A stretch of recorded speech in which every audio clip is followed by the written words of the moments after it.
Hello everyone and welcome back to my channel. It's Buck Weezer, Buck's Small Engine DIY on YouTube, and today I wanted to talk to you about a question. You planning a move or a relocation? Which of your power equipment are you going to bring with you? Are you going to bring it all? Are you going to get rid of some of it? Well, I'm going to tell you what I did in my recent move, and maybe that will be of some help to you in answering that same question, so stay tuned.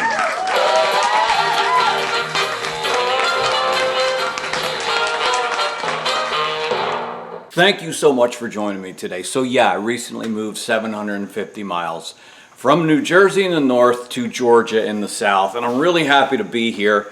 It was quite a undertaking trying to move yourself, your family, your shop, your stuff. Yeah, I'm just still playing catch up, but it's great to be here. And so the first piece of advice I would give you if you're planning a relocation or a move is to get started early and deciding what you're going to take with you in terms of power equipment, lawn and garden equipment, and what you're going to get rid of. I probably started sifting through my stuff and making these decisions probably 9 months before actually moving, and I needed to start early because you've got a lot with all the stuff that I had on the property. And here's the second thing I would say, depending on where you're going, and in my case, I got rid of my snow equipment. Obviously, I'm moving to the south. It doesn't snow in Georgia, and if it does, it's melted by noon. So I got rid of my snow blowers, any tractors that I used for plowing, got rid of those as well. Didn't need snow equipment here. In Jersey, you got to get rid of, the only way to sell snow equipment is to wait for like a week before a scheduled snowstorm or a forecasted snowstorm. So in the winter, when those weather events were threatening, I was able to get rid of my snow blowers and stuff like that. So that was the earliest things that I started unloading. Next thing I did was decide that I was not going to take with me any of my riding mowers, my lawn and garden tractors, and it broke my heart, but I had to get rid of all of them. I had the two wheel horses, the 416-8, which I loved and would love to get another one of those. Haven't found one yet here. And the 520 hydrostatic. And you've seen, if you watch my channel for some time, you saw the videos we did on those machines to get them in good condition. And wish I still had them, but it's very cost prohibitive to move big equipment like that. My GT6000 Craftsman are from the early 90s, another tractor I thought I would have forever. I decided to sell that off as well. And then the only other riding tractor that I had was the 1998 Scott's lawn tractor that I used for mowing the lawn, and I decided to just leave it with the house when we sold the property in New Jersey. So, and again, I've shown you those machines in previous videos, but had to say goodbye to them. And I figure, you know, I love getting new tractors. I'll look forward to when I've unloaded those and I get to my new place, I'll start picking up some more equipment that I've wanted or been interested in. And in a little bit, I'll be introducing you to those pieces as well. So let's talk next about the equipment I decided to bring with me, the handheld stuff, the small engine stuff. And I've got them laid out here across the floor, so I'm just going to give you a little tour of the equipment I decided to bring with me.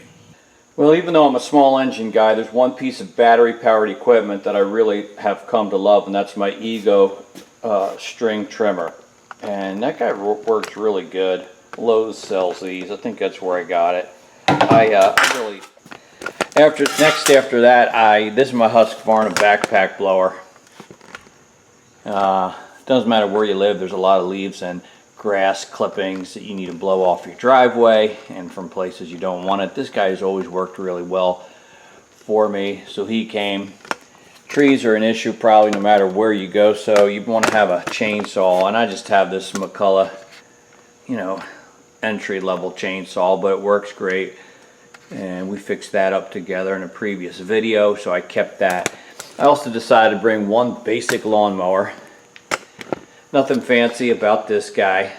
The ones I use, I don't like the self-propelled feature. You got to push this old style.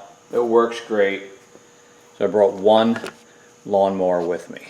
Another piece of equipment that I've come to love is my Billy Goat walk behind leaf blower.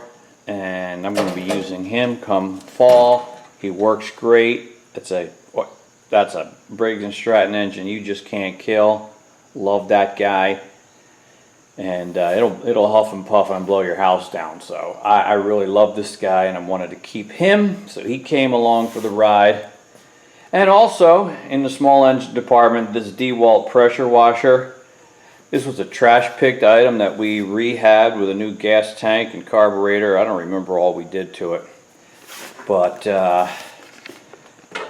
pressure washers are pretty useful no matter where you go. So, well, the biggest piece of equipment that I determined was worth bringing with me is this DR Power Wagon utility cart, motorized utility cart. And you know I love this guy, and I've used it so many times in the past. I got a bunch of videos where I work on this. You can see even here at my new place, I've already put it into service, hauling yard debris and stuff. So this was an essential for me. I love this guy, and he was coming with me no matter what. All right, so now before we sign off, I wanted to introduce you to the piece of machinery that I've picked up since I've gotten here, using the money from the tractors that I sold before leaving. So it kind of all works out. Thought you might like to take a look at these items as well. I introduced to you last week the Billy Goat Outback brush cutter. This machine's a beast, and in the property that I have purchased, 4 acres, kind of overgrown, this has come in handy already. I didn't realize I was going to need one of these guys, but I love it, and I'm really happy to have it. And finally today, I decided to do something I've never done before, and that's buy a John Deere. I went green and yellow, and I picked up this really nice low hours John Deere 345 for mowing the lawn. Really happy with it. This is the later generation, so it has the slightly bigger Kawasaki liquid cooled engine, and if you're familiar with these, you know a little bit. So the first generation, the Kawasaki's they put in them, had some problems with the plastic cam gear. This one is the later generation, and that's no longer an issue. So I'm really happy to have this guy, and it just came in really good condition. So there's our V-twin Kawasaki liquid cooled. So this is the FD611V, which is a better engine than they had put in these originally. It's all in very good shape. And guess what? The hood's not all cracked up. So it's a nice tractor for mowing the lawn.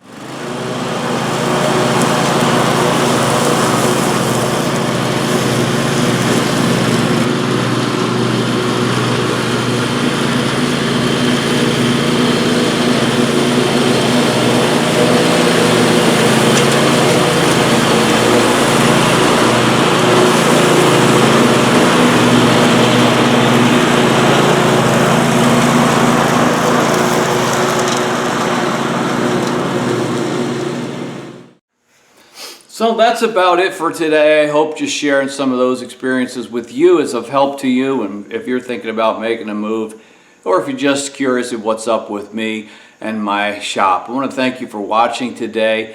You probably got unsightly views of the condition of my shop, which I still haven't had a chance to organize or clean up. I'm still working out of cardboard boxes and stuff that hasn't been unpacked yet. It's just life's had too many other priorities and demands, and just haven't had time to be out here as much as I would like. But I've got some great plans and some exciting things that I'm doing, and I'm really happy about it.